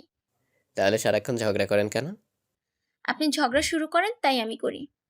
হ্যাঁ না, হ্যাঁ। বললেই হলো নাকি? আমি মোটেও ঝগড়া করি না। করেন। করি না। 100 বার করেন। 1000 বার করি না। আমি কিছু না বলে আবার হেসে দিলাম। আমার দেখা দেখি আরাফও হেসে দিল। মানুষটার সাথে যতক্ষণ থাকি ততক্ষণ যেন আমার সব টেনশন চলে যায়। আমিও যেন একটা বাচ্চা হয়ে যাই। কি অদ্ভুত ব্যাপার। আচ্ছা মিস, আবার পরে কথা হবে। এখন আসি। ঠিক আছে, আল্লাহ হাফেজ। আল্লাহ হাফেজ। আরাফ বিদায় নিয়ে চলে গেল। আমি আর রিমিও একটা রিক্সা নিয়ে বাসার উদ্দেশ্যে বের হলাম। ইদানিং আমাদের কলেজের রাস্তাটায় প্রচুর জ্যাম লেগে থাকে। আজও তার ব্যতিক্রম নয়। জ্যামে আটকে আছি। প্রচুর বিরক্ত লাগছে। আশেপাশে তাকাতে তাকাতে হঠাৎ এক জায়গায় আমার চোখ আটকে গেল। আরাফ কিছু গরিব ছেলে মেয়েদের খাবার কিনে দিচ্ছে, মাথায় হাত বুলিয়ে দিচ্ছে। আমি মুগ্ধ চোখে সেদিকে কিছুক্ষণ তাকিয়ে রইলাম। হঠাৎ জ্যাম ছুটে যাওয়ায় রিক্সা তার আপন গতিতে চলতে লাগলো। যতক্ষণ না আরাফ আমার চোখের আড়াল হচ্ছে ততক্ষণ তাকিয়েই ছিলাম। আর মনে মনে ভাবতে লাগলাম, বড় লোকরাও বুঝি এত ভালো হয়। বাসায় এসে ফ্রেশ হয়ে খাওয়া দাওয়া করে নিলাম। সারাদিন ব্যস্ততার মধ্যে দিয়ে কেটে গেল। সন্ধ্যের সময় পড়তে বসলাম, কিন্তু আজকে আর কোনো মেসেজ টোন পাচ্ছি না। কিন্তু কেন? সন্ধে হতে দেরি, ওনার মেসেজ পাঠাতে তো দেরি না। বারবার ঘড়ির দিকে তাকাচ্ছি। 7টা, 8টা, 9টার বেশি বেজে গেল, কিন্তু কোনো মেসেজ আসলো না। আমি ভিতরে ভিতরে খুব অস্থির হয়েছি। কিন্তু কেন? আমি মেসেজের জন্যই বা কেন অপেক্ষা করছি? উত্তরটা আমার অজানা। আমার এমন অনুভূতি হচ্ছে কেন? এসব ভাবছিলাম, হঠাৎ মেসেজ টোনের আওয়াজ আমার ধ্যান ভাঙলো। আমি একবার ঘড়ির দিকে তাকিয়ে দেখি 10টা 13 বাজে। তারপর ফোনের দিকে তাকালাম, সেই অপরিচিত নাম্বার থেকে মেসেজ। আমার ঠোঁটের কোণে মুচকি হাসি উকি দিল। আমি মেসেজটা ওপেন করলাম। কি ম্যাডাম, আমাকে মিস করছিলেন বুঝি? আমি জানি আপনি আমাকে মিস করছিলেন, আমার মেসেজের জন্য অপেক্ষা করছিলেন, বারবার ঘড়ি আর ফোনের দিকে তাকাচ্ছিলেন যে মেসেজ আসলো কিনা। এই যে এখন আমার মেসেজ পেলেন, তাতে আপনার অজান্তেই ঠোঁটের কোণে মুচকি হাসি উকি দিয়েছে। এই হাসিতেই তো আমি বারবার মরতে চাই। এখন আপনি ভাবছেন আপনার এসব কাণ্ড কারখানার কথা আমি জানলাম কিভাবে, কি তাই তো? প্রিয়তমা কখন কি করতে পারে সেগুলো আমি যদি নাই জানি, তাহলে কেমন প্রেমিক পুরুষ হলাম? আজকে ইচ্ছে করেই কোনো মেসেজ দেইনি, দেখতে চেয়েছি আপনি আমাকে কতটুকু মিস করেন। তারপর তো দেখলাম যে না, থাক, আর কিছু বলবো না। আপনি এখন আমাকে নিয়ে ভাবুন, আমার নাম্বারে কল দিয়ে নাম্বার বন্ধ পেয়ে হতাশার নিঃশ্বাস ছাড়ুন। সেগুলো আমি একটু অনুভব করি কেমন। এখন আপনি মনে করতে পারেন যে আমি কোনো পাগলের পাল্লায় পড়লাম রে বাবা, কিন্তু আসল কথা হলো আপনাকে ভালোবেসে আমি পাগল হয়েছি। আগে কখনো কোনো মেয়ের জন্য এতটা পাগলামো করিনি। আমার নিজের কাছেই মাঝে মাঝে অবাক লাগে। তবে যাই হোক, আপনাকে আমি অসম্ভব ভালোবাসি। মেসেজটা পড়ে আমি কিছু বলার ভাষা হারিয়ে ফেলেছি। আর কত চমকে উঠবো। প্রতিদিনই এমন কিছু কথা বলে আমি চমকে উঠি। এটা আরাফ নয় তো? আর যদি আরাফই হয় তাহলে ও কি সত্যি আমাকে এতটা ভালোবাসে? আজ শুক্রবার, কলেজ ছুটি, বাইরে যাওয়া নেই, কোনো কাজ নেই, তাই পড়ে পড়ে ঘুমাচ্ছি। আর ওদিকে আম্মু চিল্লাচিল্লি করে সারা বাড়ি মাথায় করছে। হঠাৎ মুখের উপর কি যেন একটা অনুভব করলাম, তাই পিট পিট করে চোখ খুলে দেখি, ওমা, মশারির এক কোণা খুলে আমার মুখের উপর পড়ে আছে। আমি জানি এটা আমার আম্মুর কাজ, আমাকে ঘুম থেকে ওঠানোর জন্যই এসব অ্যাপ্লাই করে। তাই আর কি, আড়মোড়া দিয়ে উঠে বসলাম। এখনো যেন ঘুমে দু চোখ ভেঙে আসছে, কিন্তু এবার আর 1 মিনিটও ঘুমালে আম্মু আমাকে আস্ত রাখবে না। কি জ্বালা। ঘুম কাটাতে ফোনটা নিয়ে একটু ফেসবুকে ঢুকলাম। একটা পোস্ট দেখে একটু মুচকি মুচকি হাসছিলাম। ও মা, কোথা থেকে আম্মু তেড়ে এসে বলে উঠলো, এই তুই হাসছিস কেন রে? কার সাথে কথা বলিস? আমি একটু চমকে উঠে বললাম, কারোর সাথে না তো। তাইলে তুই ব্যাটকাস কেন? কই? আমি দেখি নাই? আমারে তোর কানা মনে হয়? না, তুমি তো চশমা পরো, কানা হইবা কেন? এ ছেড়ি, ফাজলামো বন্ধ কইরা বল, কার লগে কথা কইয়া ব্যাটকাস? প্রেম করস তুই? এসব কি কইতাছো আম্মু? আমি প্রেম করতে যাবো কেন? তাও ঠিক, প্রেম করতে গুণ লাগে। আর তুই যে নিরামিষ, তোর সাথে কেউ প্রেম করবে না। আম্মু! চুপ থাক। এই বলে আম্মু চলে গেল। আমি এখনো আম্মুর চাওয়ার পানে তাকিয়ে আছি। আম্মু এসব কি বলে গেল? সব মাথার উপর দিয়ে উড়ে চলে গেল। প্রেম করতে বুঝি গুণ লাগে? কি সব কথাবার্তা। দুপুরে গোসল করে নামাজ পড়ে খাওয়া দাওয়া করে নিলাম। আজকে যেন সময় কাটছেই না। প্রতিদিন কলেজ যাই, অন্যান্য কাজে ব্যস্ত থাকি, সময় যে কোন দিক দিয়ে চলে যায় বুঝতেই পারি না। সারাদিন শুয়ে বসে থেকে শুধু বোরিং হচ্ছে, তাই একটা গল্পের বই নিয়ে বসলাম। কিছুক্ষণ পর আম্মু ডাক দিয়ে বলল, আম্মু আর আব্বু নাকি একটু বাইরে যাচ্ছে, ফিরতে ফিরতে রাত হতে পারে, আমি যেন বাসার খেয়াল রাখি। তারা চলে গেল, আমি একা একা কি করব ভেবে পাচ্ছি না, তাই টিভি ছেড়ে দেখতে লাগলাম। হঠাৎ কলিং বেল বেজে উঠলো। আমি একটু চমকে উঠলাম, কারণ একটু আগে আম্মু আব্বু বাহিরে গেল। তাহলে এখন কে আসবে? ওনারাই কি আবার চলে আসলো? এসব ভাবতে ভাবতে দরজা খুলে একটু গিয়ে দেখি কেউ নেই। আমি একটু অবাক হলাম, ভাবলাম হয়তো কোনো বাচ্চা দুষ্টামি করে দিয়েছে। যখনই দরজা আটকাতে যাব, তখনই নিচের দিকে আমার চোখ আটকে গেল। একটা পার্সেল আর উপরে আমার নাম লেখা। আমাকে আবার কে পার্সেল পাঠালো? আমিও তো কিছু অর্ডার করিনি। তাহলে পার্সেলটা নিব কি নিব না এসব ভাবতে ভাবতে একটু ঝুঁকে পার্সেলটা নিয়েই নিলাম। পার্সেলটা নিতে গিয়ে আরেকটি জিনিস দেখে আমি অবাকের চরম পর্যায়ে চলে গেছি। পার্সেলটার পাশে একটা ছেলেদের ব্রেসলেট পড়ে আছে। ব্রেসলেটটা আমার ভীষণ চেনা চেনা লাগছে। কোথায় দেখেছি মনে করতে পারছি না। আমি ব্রেসলেটটা আর পার্সেলটা নিয়ে আমার রুমে গেলাম। তারপর ব্রেসলেট নিয়ে অনেকক্ষণ উল্টে পাল্টে দেখার পর মনে পড়লো, এটা তো আমি আরাফের হাতে দেখেছিলাম। হ্যাঁ হ্যাঁ, আরাফ তো এটা সবসময় পরে থাকে। তাহলে এই পার্সেলও আরাফ দিয়ে গেছে। আর বেশি কিছু না ভেবে আমি পার্সেলটা খুললাম। পার্সেলের ভিতর কালো আর সাদার কম্বিনেশনের একটি শাড়ি।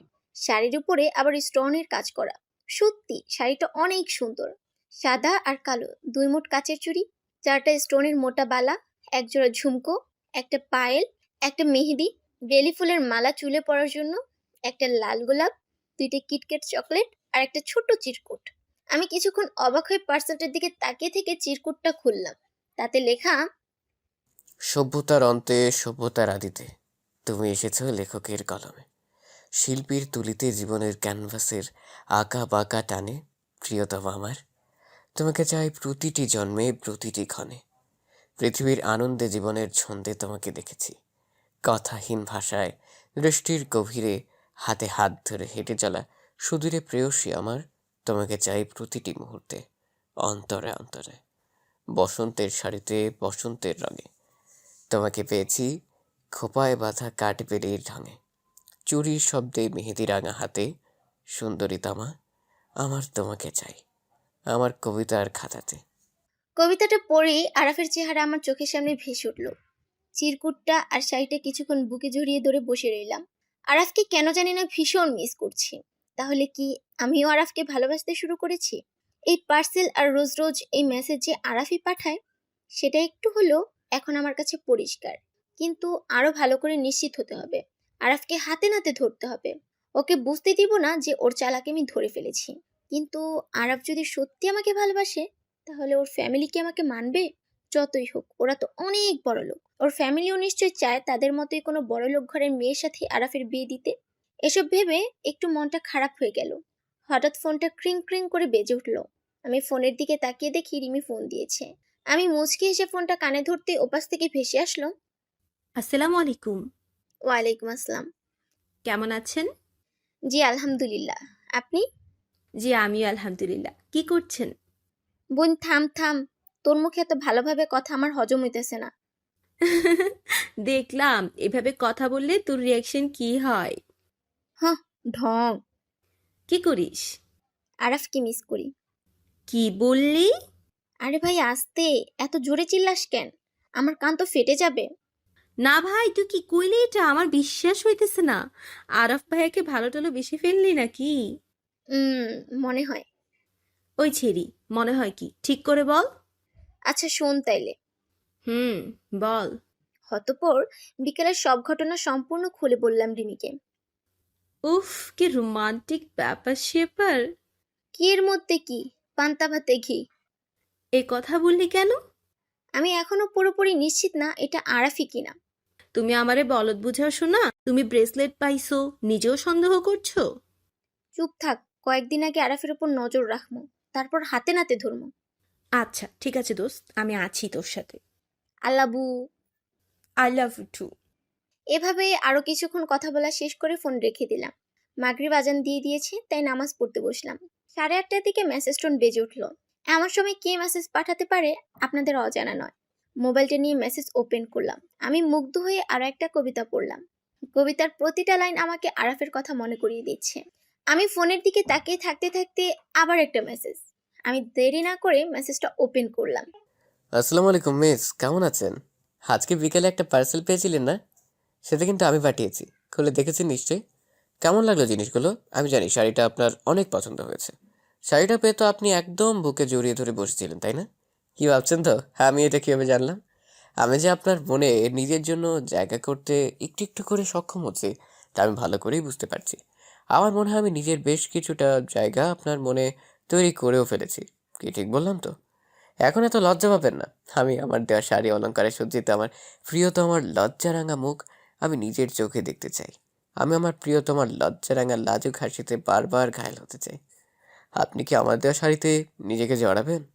আমার দেওয়া অলংকারে নিজেকে সাজিয়ে তুলবেন? কিন্তু একটা শর্ত আছে, আপনি নিজে খোঁপায় কোনো ফুল পরতে পারবেন না।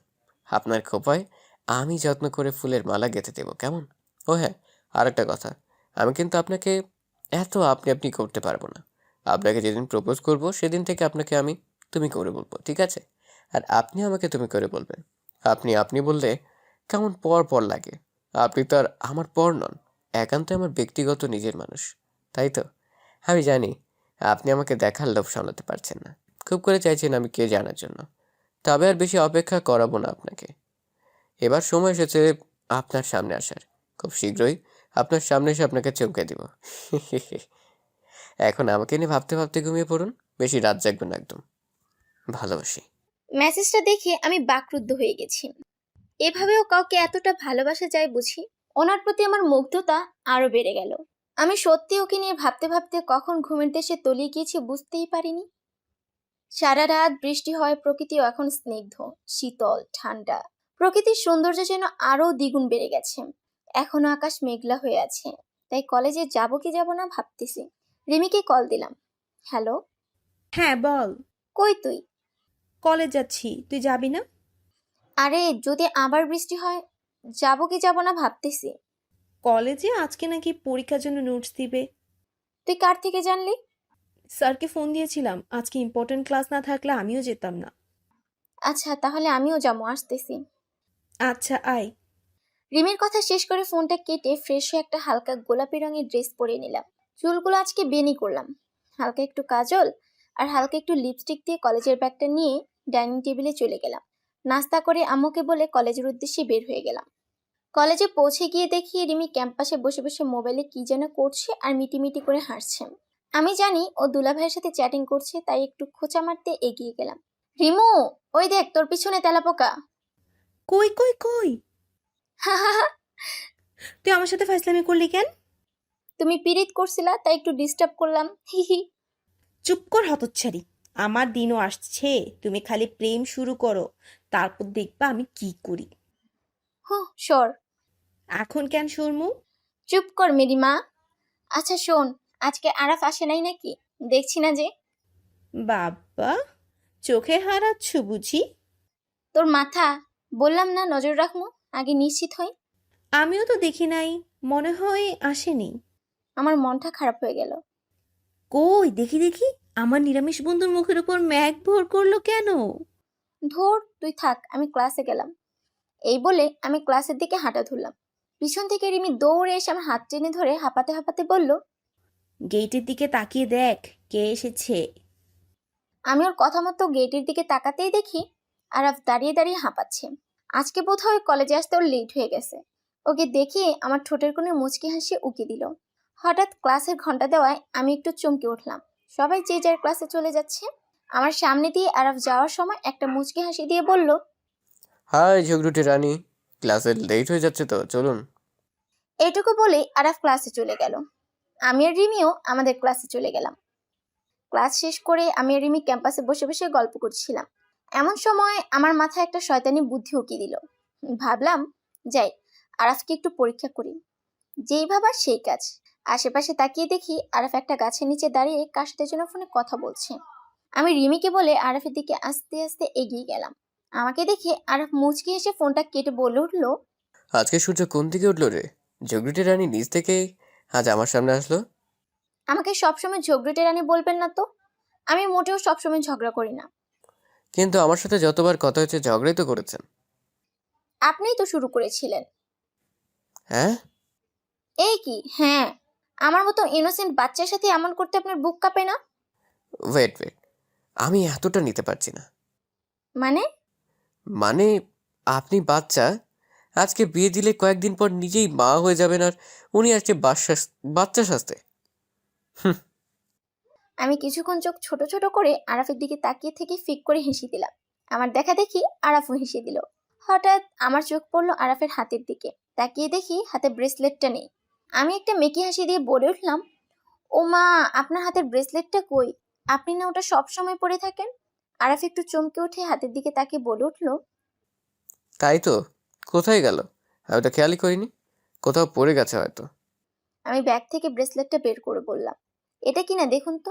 আরাফ অবাক হয়ে বলল, হ্যাঁ এটাই তো। আপনি কোথায় পেলেন? আমার বাসার দরজার সামনে। মানে? মানে কালকে বিকেলে আমার জন্য একটা পার্সেল এসেছিল, সেটা নিতে গিয়ে সেখানে এটা পাই। আরাফ একটু ভীতু চোখে তাকিয়ে বলল, ওখানে কিভাবে গেল? সেটা তো আমার প্রশ্ন। আরাফ আমতা আমতা করতে থাকে। আমি কিছু না বলে চুপচাপ দাঁড়িয়ে রইলাম। হঠাৎ পিছন থেকে কে যেন আরাফকে ডাক দেয়। আরাফ যেন হাঁপ ছেড়ে বাঁচলো। একটা বোকা বোকা হাসি দিয়ে আরাফ আমার সামনে থেকে পালিয়ে গেল। আমি ধরতে পেরেছি যে এই কাজগুলো আরাফই করে। সেদিনের মতো আমি বাসায় চলে আসলাম। বাসায় এসে আমি ফ্রেশ হলাম। সারাদিনের ব্যস্ততায় কখন যে সময় কেটে গেছে বুঝতেই পারিনি। সন্ধ্যা গড়িয়ে রাত হয়ে গেল, কিন্তু আজ আর কোনো মেসেজ আসছে না। আরো কিছুক্ষণ অপেক্ষা করতে করতে রাত 11:30টায় মেসেজ টোন বেজে উঠলো। ওপেন করলাম। কিছু মানুষ জীবনে এক মুহূর্ত তৈরি করে অজানা ভালোবাসা, প্রীতি, তারা একদিন হারিয়েও যায়, রেখে যায় ভুলতে না পারা কিছু স্মৃতি। মানুষগুলো ক্ষণিকের জন্য জীবনে এসে ভরে দেয় মন, কিন্তু তাদের স্মৃতিগুলো ভুলতে লাগে সারাটি জীবন। তাদের কখনো ইচ্ছে হয় না শুনতে ভালোবাসি তোমায়। তারা বোঝে না বিষণ্ণতার নীরবতা কিভাবে কাঁদায়।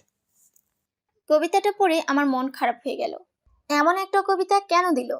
সব সময় দেয় ভালোবাসার কবিতা, যেটা পড়লেই মন ভালো হয়ে যায়। আর আজকে দিল এমন বিষাদ ভরা একটা কবিতা। হঠাৎ আমার শূন্যতা কাজ করছে। আমার ভয় হতে লাগলো, আরাফকে হারিয়ে ফেলার ভয়। আমিও ওকে ভালোবেসে ফেলেছি।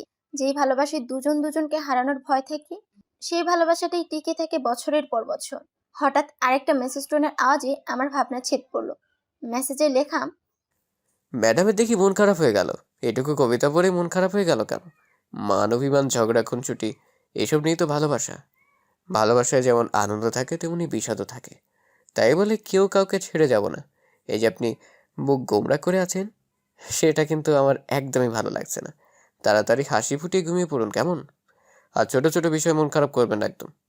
ভীষণ ভালোবাসি। আরাফ সত্যি ম্যাজিক জানে। ওর কথা শুনলে আমার কেন যেন মন ভালো হয়ে যায়। ওর সাথে থাকলে আমার সব টেনশন চলে যায়। নাকি ভালোবাসার মানুষের সবকিছুই ভালো লাগে।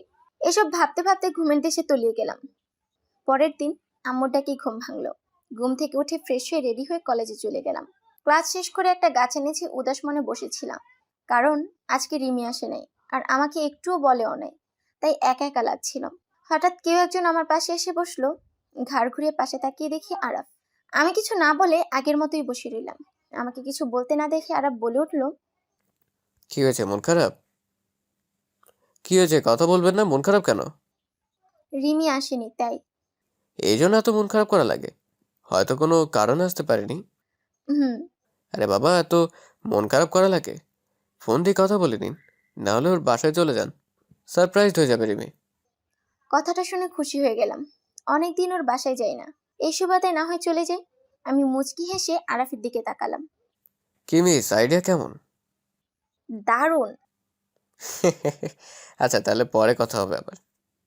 আচ্ছা, এটুকু বলি আরাফ চলে গেল। আমি সেভাবেই বসেছিলাম। হঠাৎ একটা মেসেজ টোনের আওয়াজ পেলাম, কিন্তু আমার ফোনে তো কোনো মেসেজ আসেনি। তাহলে আশেপাশে তাকিয়ে দেখি আরাফ যেখানে বসেছিল সেখানে আরাফের ফোন। তার মানে আরাফ ফোন রেখেই চলে গেছে। আরাফ ফোন রেখেই চলে গেল। এখন কি করব? হঠাৎ ফোনের দিকে চোখ পড়লো। মেসেজ আসায় ফোনের আলো জ্বলে উঠেছে, আর ওয়েলপেপারে একটা মেয়ের চোখের ছবি দেখা যাচ্ছে। মেয়েটাকে দেখার খুব কৌতূহল হলো।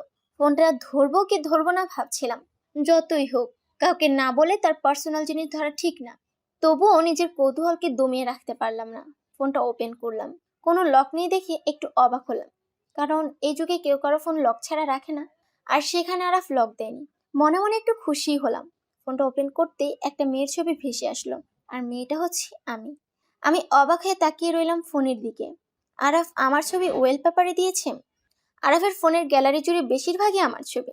কত অঙ্গভঙ্গিতে ছবি তোলা। এসব ছবি আমার ফোনেও নেই। তার মানে আমার আড়ালে আরাফ এসব ছবি তুলেছে। আমার চোখ ছলছল করে উঠল। এতটা ভালোবাসাও কি আমার ভাগ্যে ছিল? গ্যালারি থেকে বের হয়ে মেসেজ অপশনে ঢুকলাম। হ্যাঁ, যা ভেবেছিলাম তাই। আরাফি রোজ রাতে আমাকে মেসেজগুলো দেয়। আরাফের লুকোচুরি এভাবে ধরে ফেললাম ভেবে ফিক করে হেসে দিলাম। এবার ওকে হাতে নাতে ধরবো, এসব ভেবে আমার ঠোঁটের কোণে দুষ্ট হাসি উকিয়ে দিল। হঠাৎ সামনে তাকিয়ে দেখি আরাফ হন্তদন্ত হয়ে দৌড়াতে দৌড়াতে আমার দিকে আসছে। আমি ওকে দেখেই মুখ গম্ভীর করে ফেললাম। আরাফ আমার সামনে হাঁটুতে হাত দিয়ে হাঁপাতে লাগলো। তারপর আমার হাতের দিকে তাকিয়ে ভীতু চোখে আমার দিকে তাকিয়ে রইল। আমার ওর চেহারার অবস্থা দেখে অনেক হাসি পাচ্ছে, কিন্তু এখন তো হাসা যাবে না। তাই অনেক কষ্টে হাসি চেপে রেখে ওর দিকে গম্ভীর দৃষ্টিতে তাকিয়ে রইলাম। আরাফ আমার দিকে তাকিয়ে আমতা আমতা করতে লাগলো। আমি এবার উঠে দাঁড়ালাম। ফোন থেকে মেসেজগুলো বের করে আরাফের আরাফের চোখের সামনে ধরে গম্ভীর কণ্ঠে বললাম, এগুলো কি? কি হলো? চুপ করে আছেন কেন? এগুলো কি? বলছেন না কেন? এগুলো ভালোবাসা? কেউ এতটা সোজাসাপটা বলে দিতে পারে আমি জানতাম না। তাই অবাক হওয়ার ভান করে বললাম, মানে? মানে আবার কি? আপনি আমাকে রোজ রাতে মেসেজ পাঠাতেন কেন? ভালোবাসি বলে। কেন ভালোবাসেন? এবার আরাফ খুব আবেগী কণ্ঠে বলে উঠল, তা তো জানি না, তবে এটুকু বলতে পারি, তোমায় নিয়ে আমি যা ফিল করি তার কারোর জন্য করি না। তোমার হাসি মুখ দেখলে আমার ক্লান্তি চলে যায়। তোমার চোখে অশ্রু দেখলে আমার বুকে অসহ্য যন্ত্রণা হয়। তোমাকে একদিন না দেখলে আমার বুকটা খালি খালি লাগে। তোমাকে সারাদিন এক পলক দেখার জন্য আমার চোখ দুটো ভীষণ তৃষ্ণার্ত হয়ে থাকে। তোমার দিকে তাকিয়ে আমি সারা জীবন কাটাতে পারি। আমিও খুব আবেগী হয়ে উঠলাম, কিন্তু সেটা চেপে রেখে একটু ভাব নিয়ে বললাম, ইনডাইরেক্টলি প্রপোজ করে দিলেন? না, এখন তো শুধু মনের কথাটা বললাম। প্রপোজ কি খালি হাতে করবো নাকি? এই আরাব চৌধুরী এতটাও আনরোমান্টিক নয় কিন্তু। আপনার পরিবার কি আমাকে মানবে? পরিবার অলরেডি মেনে নিয়েছে। আমি অবাক হয়ে বললাম, মানে? মানে আমি তাদের বলেছি যে আমি একটা মেয়েকে ভালোবাসি। তারা শুধু বলেছে আমরা ছেলের বিয়ে কবে খাচ্ছি। আমার ফ্যামিলি অনেক ভালো, তোমাকে একদম মেয়ের মতো আপন করে নিবে দেখো। আমি কিছু বললাম না, কিন্তু ভিতরে ভিতরে আমার সবকিছু ওলটপালট হয়ে যাচ্ছে। কি হলো, কিছু বলছো না যে? কি বলবো? ভালোবাসো আমাকে? এমন একটা প্রশ্নে আমি চমকে উঠে ওর দিক থেকে দৃষ্টি সরিয়ে নিয়ে বললাম, জানি না। আমি জানি কি? তুমি আমাকে ভালোবাসো। আপনি কিভাবে জানেন? আমি বলছি নাকি আপনাকে? তোমার চোখ বলে দিচ্ছে তুমি আমাকে ভালোবাসো। আর সব কথা কি মুখে বলতে হয় নাকি? কিছু কথা বুঝে নিতে হয়। ওর এমন কথা শুনে আমার শরীর বেয়ে একটা ঠান্ডা স্রোত বয়ে গেল। আমি কি বলবো বুঝতেছি না, আমার কথা যেন গলায় আটকে যাচ্ছে। তাই আমি কিছু না বলে আরাফকে পাশ কাটিয়ে উল্টো দিকে হাঁটা ধরলাম। আরাফ হয়তো আমার অবস্থাটা বুঝলো, তাই ঠোঁট কামড়ে হেসে বলল, আমি জানি তুমি আমাকে ভালোবাসো, কিন্তু যদি সত্যিই ভালোবাসো তাহলে আমার দেওয়া সেই শাড়ি পরে এসো। তাহলেই আমি আমার উত্তর পেয়ে যাব।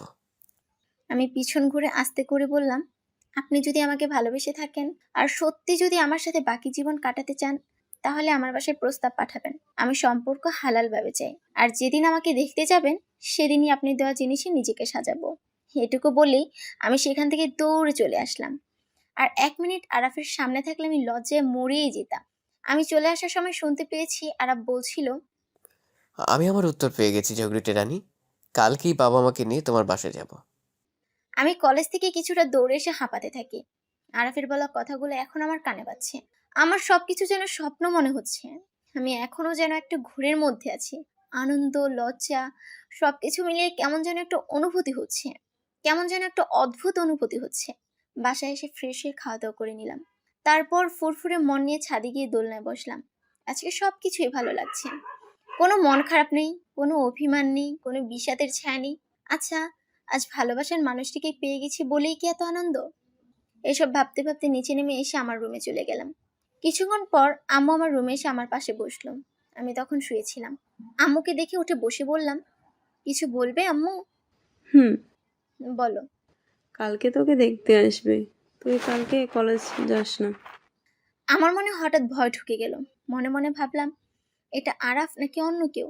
আমাকে কিছু বলতে না দেখে আম্মুই আবার বলে উঠলো, তোর আব্বুর বয়স হয়েছে, কখন কি হয়ে যায় বলা যায় না। তুই আমাদের একমাত্র মেয়ে। তোর বাবার ইচ্ছে তোর বিয়েটা দেখে যাবে। ছেলেও ভালো, বড়লোক, আর ওনারা বলছেন বিয়ের পর তোকে পড়াশোনা করাবেন। আজকে তোর বাবার সাথে কথা বলে গেছে। আমি একটু কাপা কাপা গলায় বললাম, আম্মু ছেলের নাম কি? ছেলের নাম আরাফ। এই দেখ, ছবিও দিয়ে গেছে। মাশাল্লাহ, খুব সুন্দর দেখতে। আম্মু আমার দিকে ছবিটা এগিয়ে দিল। আমি একটু আর চোখে তাকিয়ে দেখি এটা আরাফের ছবি। আমি যেন একটু হাঁপ ছেড়ে বাঁচলাম। আমার ঠোঁটের কোণে মুচকি হাসি উকি দিল। আম্মু আমার মাথায় হাত বুলিয়ে বলল, তুই আর আপত্তি করিস না মা, তোর বাবারও ছেলে খুব পছন্দ হয়েছে। আচ্ছা। আমার উত্তর শুনে আম্মু খুশি হয়ে চলে গেল। আমি উঠে গিয়ে আয়নার সামনে দাঁড়িয়ে নিজের প্রতিবিম্ব দেখতে লাগলাম। আজ নিজেকে খুঁটিয়ে খুঁটিয়ে দেখছি। আচ্ছা, আমাকেও কি কেউ এতটা ভালোবাসতে পারে? আমিও অতটা ভালোবাসা ডিজার্ভ করি? মহান আল্লাহ তাআলা আমার ভাগ্যে এতটা সুখ লিখে রেখেছিলেন, তার জন্য আমি ওনার কাছে কৃতজ্ঞ। এসব ভাবছিলাম, হঠাৎ এশার আজানের ধ্বনি কানে ভেসে এলো। আমি তাড়াতাড়ি গিয়ে অজু করে সালাত আদায় করে নিলাম। আজকে আর কোনো মেসেজ আসলো না। আমি জানি আজকে আর মেসেজ পাঠাবে না, কারণ কালকেই ওর ফ্যামিলি দেখতে আসবে। আর দুই পরিবার রাজি থাকলে খুব শীঘ্রই আমাদের 4 হাত এক করে দিবে। এসব ভেবে একটা স্বস্তির নিঃশ্বাস ফেলে ফোনটা নিয়ে ফেসবুক স্ক্রল করতে থাকলাম। ফোন টিপতে টিপতে কখন যে 12টার বেশি বেজে গেছে বুঝতেই পারিনি। এবার ফোনটা রেখে একটু ঘুমানোর জন্য প্রস্তুত হলাম, কিন্তু ঘুম আসছে না। শুধু মনে হচ্ছে কখন যে কালের দিনটা আসবে আর আরাফও আসবে। ভিতরে ভিতরে একটা উত্তেজনা কাজ করছে। আচ্ছা, ভালোবাসার মানুষকে পেয়ে গেলে বুঝি এমনই হয়? সারা রাত এপাশ ওপাশ করতেই কেটে গেছে। ভোরের দিকে একটু চোখ লেগে এসেছিল। ফজরের আজানের ধ্বনি কানে ভেসে আসায় ঘুম ছুটে গেল। তাড়াতাড়ি উঠে অজু করে এসে নামাজ আদায় করে নিলাম। তারপর ছাদে গিয়ে আমার সবগুলো গাছে পানি দিলাম। আমার সবচেয়ে প্রিয় গোলাপ গাছে আরো দুটো গোলাপ ফুটেছে। আরো দুটো গোলাপ ফুটেছে দেখে ঠোঁটের কোণে মুচকি হাসি উকি দিল। মনটা নিমিষেই ফুরফুরে হয়ে গেল। আরো বেশি ভালো লাগছে আজকে আরাফ আসবে। আচ্ছা, সত্যিই কি আমার ভালোবাসা পূর্ণতা পেতে চলেছে? আরাফের ফ্যামিলিও কি আমাকে অনেক ভালোবাসবে? আমি কি তাদের মনের মতো হয়ে উঠতে পারবো? এসব আকাশ পাতাল ভাবতে ভাবতে নিচে নেমে আসলাম। তারপর রান্নাঘরের দিকে গেলাম। গিয়ে দেখি আম্মু রান্নাবান্না নিয়ে অনেক ব্যস্ত।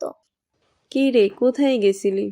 ছাদে গেছিলাম আম্মু, গাছগুলোর পানি দিয়ে আসলাম। ঠিক আছে, তাহলে এখন গিয়ে রুমগুলো গুছিয়ে দে, আমি রান্না শেষ করি। যেতে যেতে অনেক দেরি হয়ে যাবে। আচ্ছা, যাচ্ছি। তারা কখন আসবে কিছু বলেছি? হ্যাঁ, তারা রাতে ফোন দিয়েছিল, বলল বিকালে আসবে। তাই আমি ভাবছি তাদের রাতের খাবার খাইয়ে দেব। এখন সব কেটে কুটে রেডি করছি। কি কি রান্না করছো আম্মু? পোলাও, মুরগির মাংস, গরুর মাংস, সালাদ, কাবাব, বুরহানি আর খাবারের পর মিষ্টি আইটেম রেখেছি, পুডিং আর দই। চলবে না রে? হ্যাঁ, চলবে। আচ্ছা আম্মু, পুডিংটা আমি বানাবো। বাহ, এতদিন তো এক গ্লাস পানিও ঢেলে খাইতেন না, আজকে হঠাৎ কি হলো আপনার? আম্মু, কিছুই না, এমনি বানাতে চাইলাম। আচ্ছা, ঠিক আছে, বানাস। আমি মুচকি হেসে ঘরের কাজ করতে চলে গেলাম। আসলে আজকে আরাফ আসবে, ওকে নিজের হাতে কিছু বানিয়ে খাওয়াতে ইচ্ছে হলো, তাই আর কি। আমার ঘরের কাজ শেষ করতে করতে জোহরের আজান দিয়ে দিল। আমি সব কাজ করে গোসল করে নামাজ আদায় করে নিলাম। সময় যত যাচ্ছে আমার উত্তেজনা তত বাড়ছে। কেমন যেন একটা অদ্ভুত অনুভূতি হচ্ছে। দুপুরবেলা খেতে বসেছি, কিন্তু খেতেও পারছি না। গলা দিয়ে খাবার নামছে না। কোনো রকম একটু খেয়ে উঠে চলে গেলাম। আমি রুমে গিয়ে বারবার ঘড়ির দিকে তাকাচ্ছি, কখন যে বিকেল হবে এটা ভেবে অস্থির হয়ে আছি। দেখতে দেখতে বিকেল হয়ে এলো। আম্মু এসে বলে গেল, তারা যে কোনো সময় চলে আসতে পারে, তুই রেডি হয়ে যা।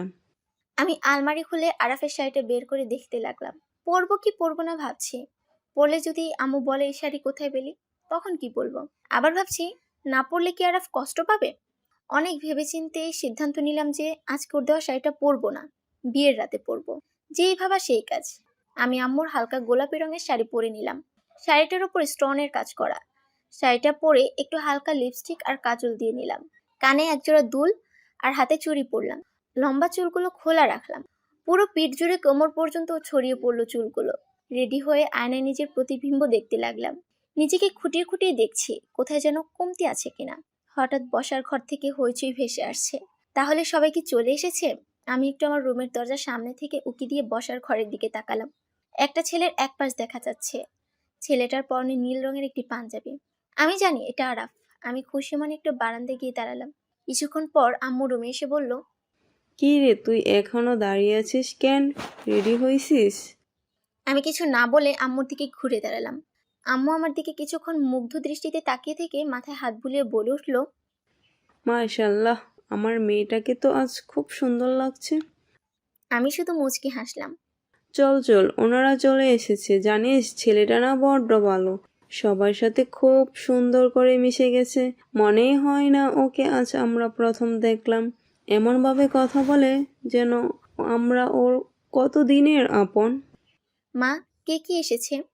ছেলের মা, বাবা, ভাই, ভাবি আর ছেলে। ও আচ্ছা। এখন চল। আর শোন, সবাইকে সুন্দর করে সালাম দিস। ঠিক আছে। তারপর আম্মু আমাকে সবার সামনে নিয়ে এলো। আমি আস্তে আস্তে করে সবাইকে সালাম দিয়ে একটা চেয়ারে বসলাম। একটু আর চোখে সবার দিকে তাকালাম। তাকিয়ে দেখি আরাফ আমার দিকে তাকিয়ে মিটমিট করে হাসছে। আমি লজ্জা পেয়ে চোখ নামিয়ে ফেললাম।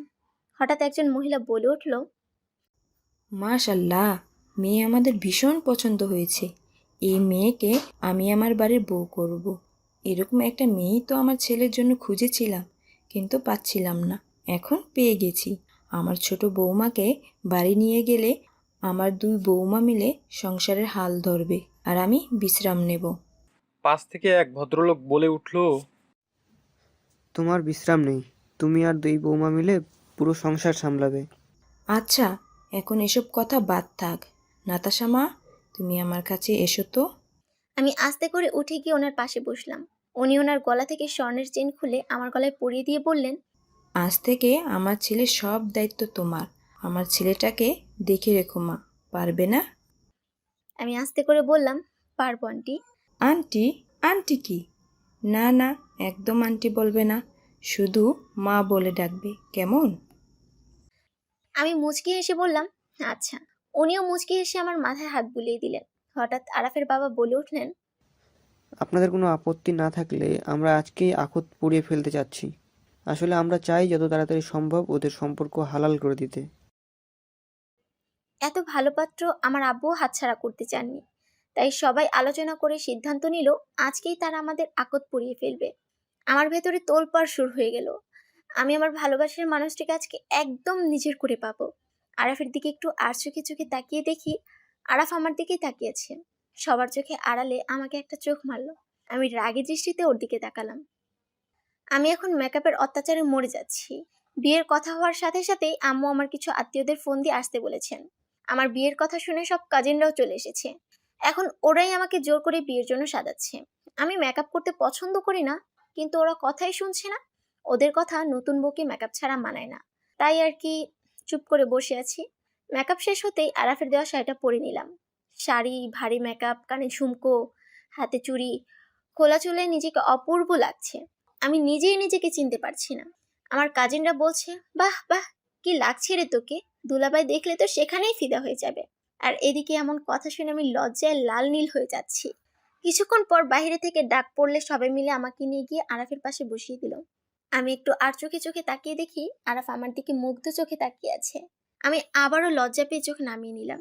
এর মধ্যে সবাই কাজী সাহেবকে নিয়ে চলে এসেছে। কাজী সাহেব এসে বিয়ে পড়ানো শুরু করলো। সবার সম্মতিতে আমাদের বিয়েটা হয়ে গেল। সবাই হাসি আনন্দে করতে করতে রাত 11:30 বেজে গেছে। আমাকে সবাই নিয়ে গিয়ে রুমে বসিয়ে দিল। আরাফের বাবা মাকে আজকে সবাই থাকার জন্য বলেছিল, কিন্তু ওনারা শুধু আরাফকে রেখে সবাই চলে গেছে। এখন আমি রুমে বসে আছি।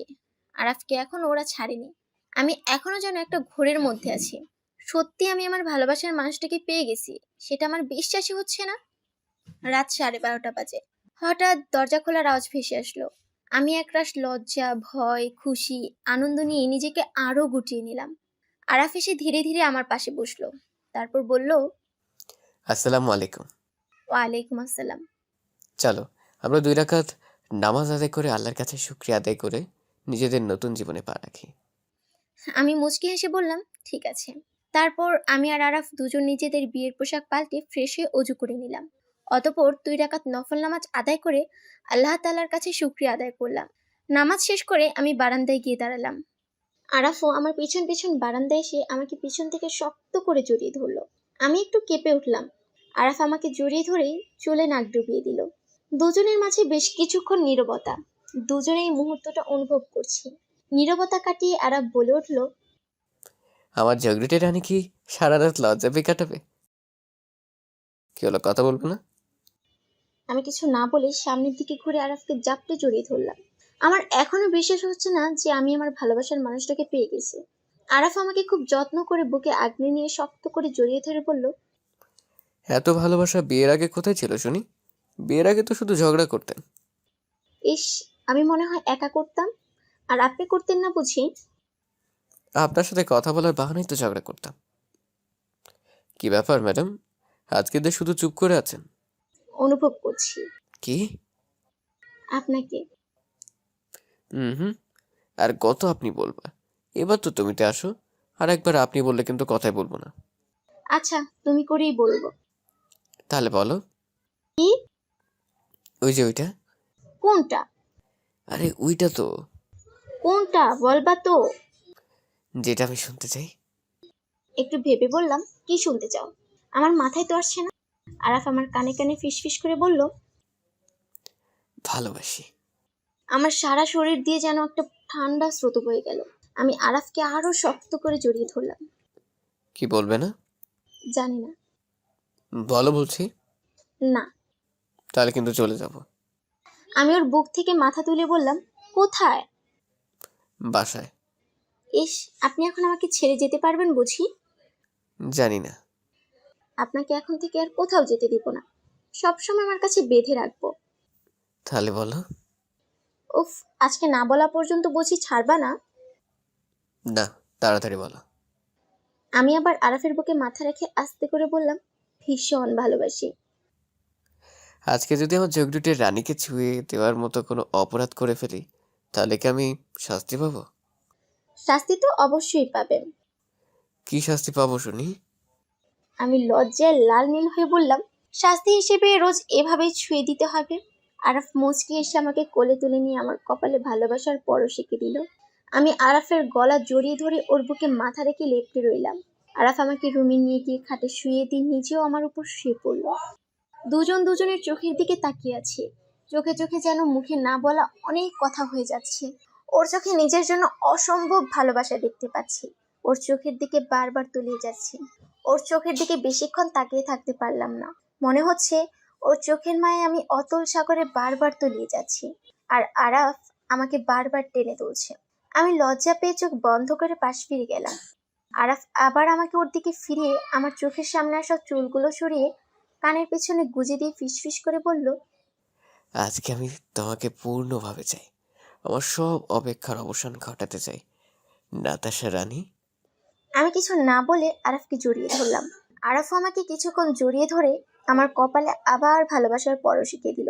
আমি এখনো চোখ বন্ধ করে আছি। ওর এই চোখের দিকে তাকিয়ে থাকার সাহস আমার নেই।